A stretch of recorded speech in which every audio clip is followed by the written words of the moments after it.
Time for Chart Attack, where we bring you a couple of charts that will make you smarter and hopefully make you a little bit of money. We're talking about trying to find places to invest, but balancing that against risk. It's not easy. Talk us through your process. So we look at everything from, at least one of the pieces of our process is from a valuation standpoint, looking forward and projecting out 10-year returns based on starting valuations of assets. Some of them are simpler, some of them are more difficult to do. But the idea is that valuation is the primary driver of your long-term return. And when we look at this, we see a situation today that presents a very obvious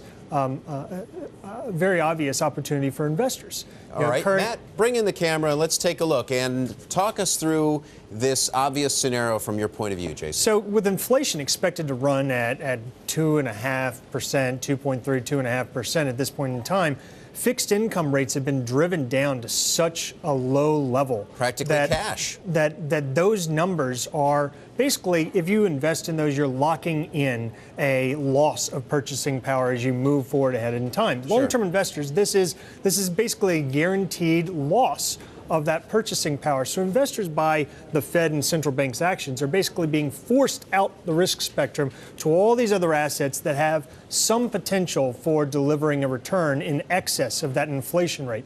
Basically, in order to maintain purchasing power, you have to do something other than hide in cash and treasuries. And the obvious here, go to U.S. large cap, global equities, or if you really want to try to get a little bit of bang, international emerging markets. Here's the catch. You've also taken it to the next step and adjusted for risk. The old Sharpe ratio, as they call it. Exactly. And really what it comes down to is if you took that last chart as your basis for investment, in our minds, that would be akin to driving down the Jersey Turnpike. Foot to the floor. Right. Going down the Jersey Turnpike, no brakes whatsoever, and only a steering wheel to keep you out of trouble. Well, in reality, you can do a lot different things. And here's reality with the investments. There are a number of investments. You've adjusted for risk. So, starting with cash, the least risky on the far side, coming to what, highest risk over here, and yet it's all over the map, which is what makes it so hard. It's all over the map, but what you find is things in the middle. Things that are more protected on the equity side or more risky on the fixed income actually have the best return for the level of risk you're taking.